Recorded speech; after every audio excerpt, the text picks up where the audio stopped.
Muito bem, irmãos, queridos e amados, nós estamos voltando para a nossa terceira devocional da semana, que tem a direção voltada para a nossa lição 8 do livro de Jó, que tem como título a teologia de Zofar.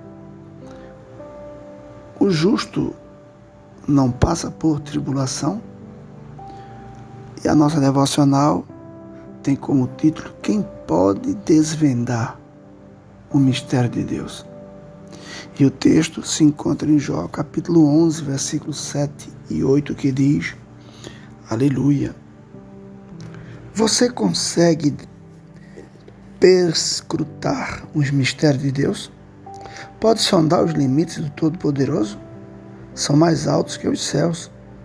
O que você poderá fazer? São mais profundos que as profundezas. O que você poderá saber?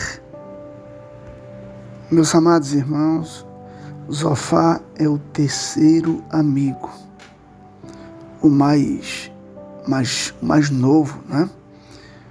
O terceiro a teologar sua visão, mas também o mais impiedoso, aquele que era o azedo, o amargo.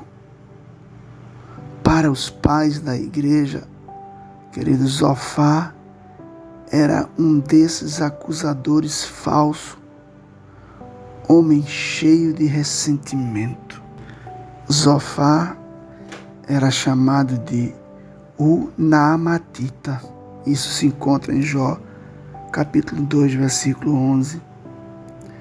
Mas dizem até Crisóstomo, Gregório e Éfrem que acreditavam ser possível, apesar de tudo, aproveitar parte da sua teologia para trazer ensinamentos para a igreja.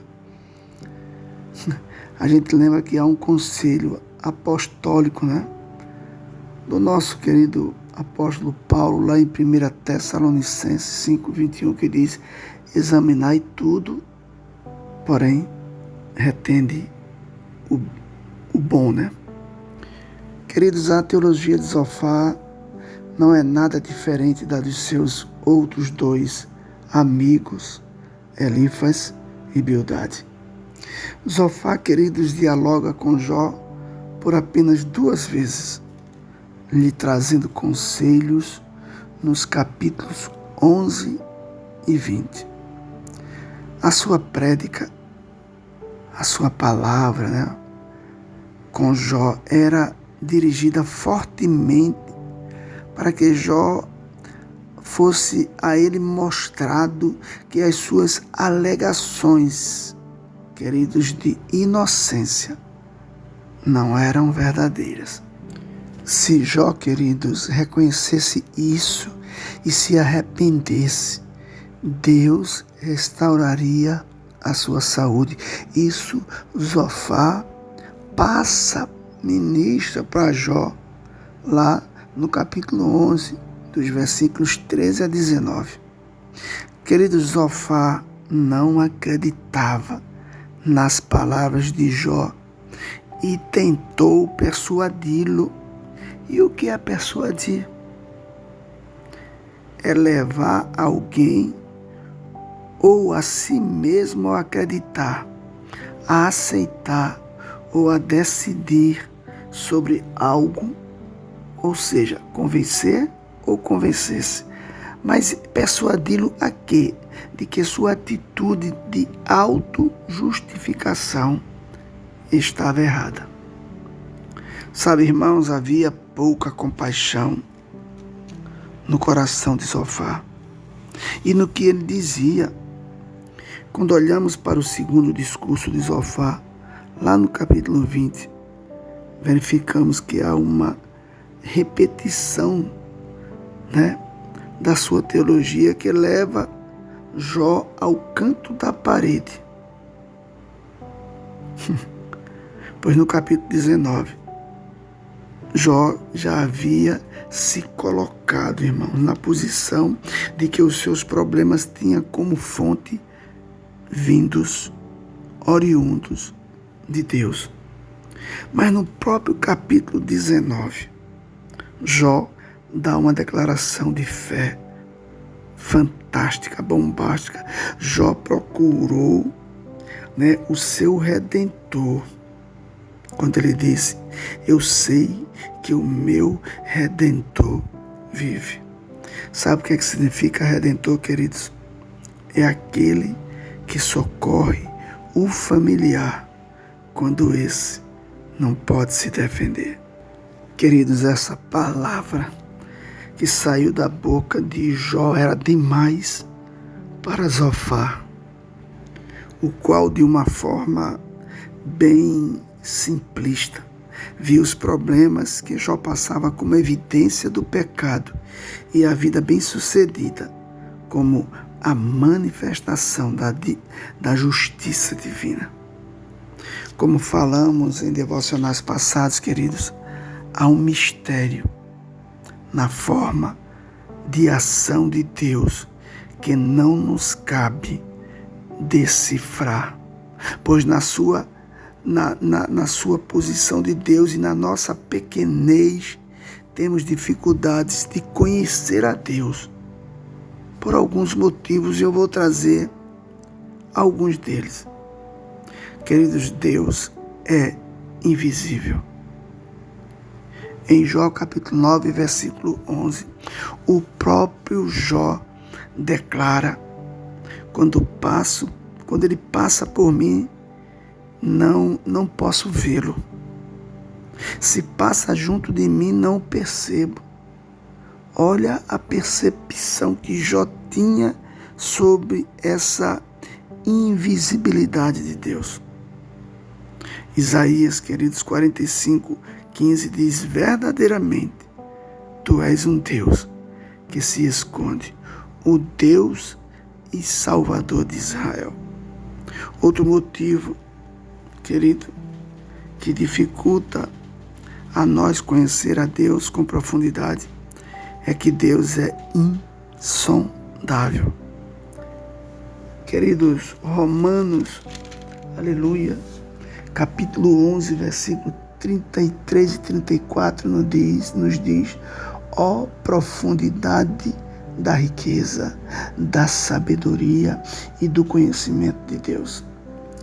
Quão insondáveis são os seus juízos e inescrutáveis os seus caminhos. Quem conheceu a mente do Senhor? Ou quem foi seu conselheiro? Olha o que o profeta Isaías diz em Isaías 40:28. Será que vocês não sabem? Nunca ouviu falar? O Senhor é o Deus eterno, o Criador de toda a terra. Ele não se cansa, nem fica exausto na sua sabedoria. E a sua sabedoria é insondável. Mas eu quero dizer a você, queridos, que há um alento nessa nossa dificuldade. Sabe por quê? Porque Deus pode ser conhecido. E isso é maravilhoso, porque Mateus 11:27 nos diz que todas as coisas me foram entregues por meu Pai. Isso é Jesus falando. Ninguém conhece o Filho a não ser o Pai.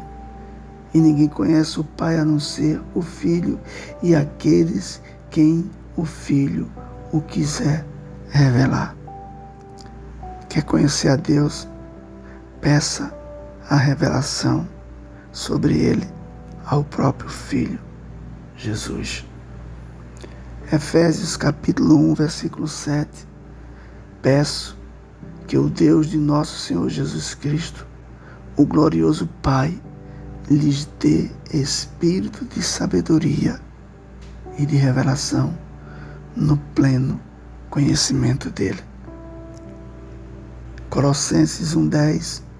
E isso para que vocês vivam de maneira digna do Senhor e em tudo possam agradá-lo, frutificando em toda boa obra, crescendo no conhecimento de Deus. 1 João capítulo 5, versículo 20. Sabemos também que o Filho de Deus veio e nos deu entendimento para que conheçamos aquele que é o verdadeiro. E nós estamos naquele que é o verdadeiro, em seu Filho Jesus Cristo. Este é o verdadeiro Deus e a vida eterna. Queridos, em um dado momento, no capítulo 21, Jó, ele traz essa perspectiva aqui. Respondeu, porém, Jó e disse: ouve atentamente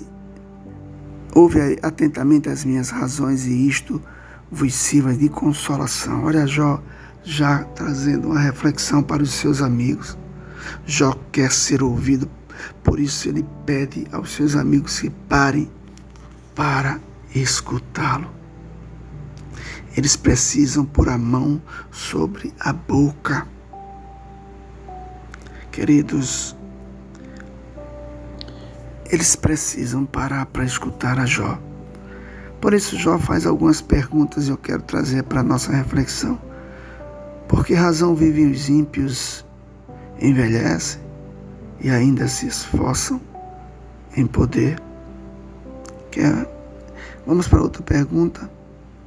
Por que a sua fazenda cresce? Por que os seus filhos vivem em plena alegria? Por que isso é assim, se eles não querem saber de Deus? Eu quero dizer para você, queridos, que quem reconhece a Deus como o fundamento de sua vida e se coloca no caminho da fé, dificilmente pode evitar esta pergunta e esta experiência. Jó a experimentou e padeceu. Ele externa suas experiências e questões sem rodeios. Também lá onde elas contradizem ou parecem contradizer doutrinas piedosas. Satanás, querido, já havia tocado o cerne da fé quando perguntou a Deus: é por nada que Jó teme a Deus? Queridos, é motivos de estarmos pensando e podermos mudar algumas perspectivas de nossas vidas. Só quero que você entenda que, conforme Salomão falou em Eclesiastes capítulo 7, versículo 15, tudo isso vi nos dias da minha vaidade. Há um justo que perece na sua justiça, e há um ímpio que prolonga os seus dias na sua maldade. Quero dizer a você que quem controla o tempo, independente da nossa condição de ser bom ou mal, é Deus. Que Deus fique contigo neste dia e que te abençoe. Que Deus te guarde, te fortaleça e te espero na segunda, na SEB. Esse momento maravilhoso da nossa união, da nossa vontade de conhecer mais a Deus. Fica com Deus em nome de Jesus.